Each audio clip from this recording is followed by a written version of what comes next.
কেন নিয়তির কাছে বারে বারে তাহলে হেরে যায় মানুষ চ্যানেলটি সাবস্ক্রাইব করে রাখবেন, যাতে পরবর্তী ভিডিও ছাড়ার সাথে সাথে আপনার কাছে পৌঁছে যায়। সকলে ভালো থাকবেন, সুস্থ থাকবেন, নিরাপদে থাকবেন। আবার দেখা হবে পরবর্তী ভিডিওতে। খোদা হাফেজ।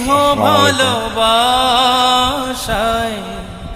জড়ানো মায়ার বাঁধন, জানিয়ে বাঁধন ছিঁড়ে গেলে কভু